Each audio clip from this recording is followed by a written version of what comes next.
ಪಶ್ಚಿಮ ಬಂಗಾಳದಲ್ಲಿ ಇಡಿ ಮತ್ತು ಅಮಿತ್ ಶಾ ವಿರುದ್ಧ ಮುಖ್ಯಮಂತ್ರಿ ಮಮತಾ ಬ್ಯಾನರ್ಜಿ ನಡೆಸಿರುವ ಸಂಘರ್ಷ ಈಗ ದೆಹಲಿಯಲ್ಲಿ ಧ್ವನಿಸಿದೆ. ಕೇಂದ್ರ ಗೃಹ ಮಂತ್ರಿ ಅಮಿತ್ ಶಾ ಕಚೇರಿಯ ಹೊರಗೆ ಟಿಎಂಸಿ ಸಂಸದರು ಪ್ರತಿಭಟನೆ ನಡೆಸಿದ್ದಾರೆ. ಶುಕ್ರವಾರ ಬೆಳಗ್ಗೆ ಟಿಎಂಸಿ ಸಂಸದರು ಸದ್ದಿಲ್ಲದೆ ಮಾಧ್ಯಮಗಳಿಗೂ ತಿಳಿಸದೆ ನೇರವಾಗಿ ಕೇಂದ್ರ ಗೃಹ ಮಂತ್ರಿ ಅಮಿತ್ ಶಾ ಅವರ ಗೃಹ ಸಚಿವಾಲಯದ ಕಚೇರಿ ಹೊರಗೆ ಪ್ರತಿಭಟನೆ ಆರಂಭಿಸಿದ್ದಾರೆ. ಟಿಎಂಸಿಗೆ ರಾಜಕೀಯ ಸಲಹೆ ನೀಡುವ ಐಪ್ಯಾಕ್ ಸಂಸ್ಥೆಯ ಕಚೇರಿ ಮತ್ತಿತರ ಮುಖ್ಯಸ್ಥರ ಮನೆ ಮೇಲೆ ಪಶ್ಚಿಮ ಬಂಗಾಳದಲ್ಲಿ ಗುರುವಾರ ಇಡಿ ದಾಳಿ ನಡೆಸಿದಾಗ ಮಮತಾ ಬ್ಯಾನರ್ಜಿ ನೇರವಾಗಿ ಅಲ್ಲಿಗೆ ಹೋಗಿ ತಮ್ಮ ಪಕ್ಷದ ಫೈಲ್ಗಳನ್ನು ತಗೊಂಡು ಬಂದ್ರು ಮತ್ತು ಬಿಜೆಪಿ ವಿರುದ್ಧ ವಾಗ್ದಾಳಿ ನಡೆಸಿದ್ರು. ಇದಾದ ಬಳಿಕ ಅವರು ಶುಕ್ರವಾರ ಪ್ರತಿಭಟನೆಗೆ ಇಳಿಯುವ ಮೊದಲೇ ದೆಹಲಿಯಲ್ಲಿ ಟಿಎಂಸಿ ಸಂಸದರು ಅಮಿತ್ ಶಾ ಕಚೇರಿ ಹೊರಗೆ ಪ್ರತಿಭಟನೆ ಆರಂಭಿಸಿದ್ರು. ಗುರುವಾರ ಮಮತಾ ಬ್ಯಾನರ್ಜಿ ಗೃಹ ಸಚಿವ ಅಮಿತ್ ಶಾ ಹೆಸರನ್ನು ಸ್ಪಷ್ಟವಾಗಿ ಉಲ್ಲೇಖಿಸಿ ಈ ದುಷ್ಕೃತ್ಯ ನಿಲ್ಲಿಸಿ ಅಂತ ಹೇಳಿದ್ರು. ಪ್ರಧಾನಮಂತ್ರಿಗಳೇ, ದಯವಿಟ್ಟು ನಿಮ್ಮ ಗೃಹ ಸಚಿವರನ್ನ ನಿಯಂತ್ರಿಸಿ, ಅವರು ತುಂಬಾ ದೂರ ಹೋಗ್ತಿದ್ದಾರೆ ಅಂತ ಮಮತಾ ವಾಗ್ದಾಳಿ ನಡೆಸಿದ್ರು.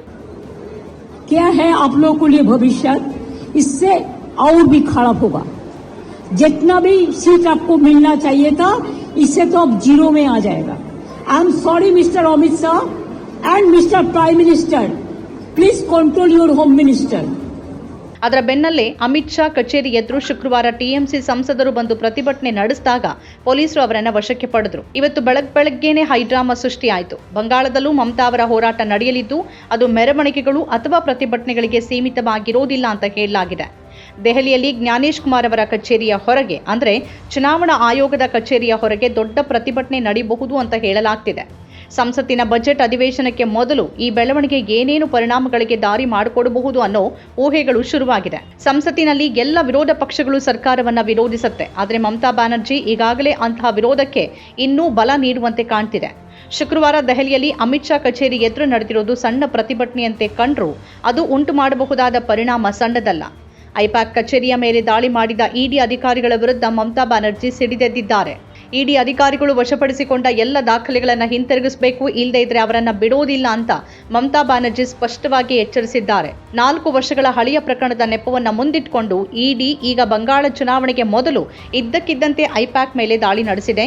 ನಾಳೆ ನನ್ನ ಪೊಲೀಸರು ಬಿಜೆಪಿ ಕಚೇರಿಯ ಮೇಲೆ ದಾಳಿ ಮಾಡಿದ್ರೆ ಬಿಜೆಪಿ ಏನ್ ಮಾಡುತ್ತೆ ಅಂತ ಮಮತಾ ಬ್ಯಾನರ್ಜಿ ಪ್ರಶ್ನೆ ಮಾಡಿದ್ದಾರೆ. ಟಿಎಂಸಿಯ ಅಭ್ಯರ್ಥಿಗಳನ್ನ ಕದಿಯೋಕೆ, ನಮ್ಮ ತಂತ್ರವನ್ನ ಕದಿಯೋಕೆ ಅಮಿತ್ ಶಾ ಇಡಿಯನ್ನ ಅಲ್ಲಿ ಕಳಿಸಿದ್ದಾರೆ ಅಂತ ಅವರು ಆರೋಪಿಸಿದ್ದಾರೆ.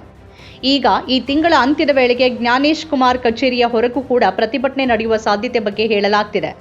ಪೊಲೀಸರು ಇಡಿ ಅಧಿಕಾರಿಗಳ ವಿರುದ್ಧ ಪ್ರಕರಣ ದಾಖಲಿಸಿದ್ದು ಎಂದಿಗೂ ನಡೆದಿರಲಿಲ್ಲ.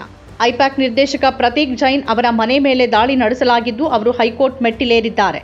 ಹೀಗಾಗಿ ಇದೆಲ್ಲವೂ ರಾಜಕೀಯ ಬಣ್ಣ ಪಡೆದಿದೆ. ಈಗ ಇಡೀ ಗಮನ ಮಮತಾ ಬ್ಯಾನರ್ಜಿಯವರ ಕಡೆಗೆ ತಿರುಗಿದೆ. ಇಡಿ ನಮ್ಮ ಮೇಲೆ ದಾಳಿ ಮಾಡಿದೆ, ನಾವು ಅವರನ್ನ ಬಿಡೋದಿಲ್ಲ, ನಾವು ಅವರ ಕಚೇರಿಗೆ ಹೋಗ್ತೀವಿ, ಮೆರವಣಿಗೆ ನಡೆಸ್ತೀವಿ ಅಂತ ಈಗಾಗಲೇ ಗುಡುಗಿರುವ ಮಮತಾ ಅವರ ಮುಂದಿನ ಹೋರಾಟ ಕುತೂಹಲಕಾರಿಯಾಗಿದೆ.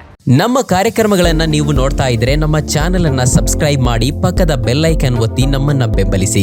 ಹಾಗೆ ನಮ್ಮ ಕಾರ್ಯಕ್ರಮಗಳನ್ನ ಲೈಕ್ ಮಾಡಿ, ಕಮೆಂಟ್ ಮಾಡಿ, ಅದನ್ನ ಬೇರೆಯವರಿಗೂ ವಾಟ್ಸ್ಆಪ್ ಮೂಲಕ ಶೇರ್ ಮಾಡಿ. ನೀವು ಹೀಗೆ ಮಾಡಿದಾಗ ನಮ್ಮ ಚಾನೆಲ್ ಇನ್ನಷ್ಟು ಮತ್ತಷ್ಟು ಜನರಿಗೆ ತಲುಪಲು ನೀವು ನಮ್ಮೊಂದಿಗೆ ಸಹಕರಿಸಿದ ಹಾಗಾಗುತ್ತೆ. ಇದು ನೀವು ಯಾವುದೇ ಖರ್ಚಿಲ್ಲದೆ ಕೆಲವೇ ಸೆಕೆಂಡುಗಳಲ್ಲಿ ನೀಡಬಹುದಾದ ಸಹಕಾರ.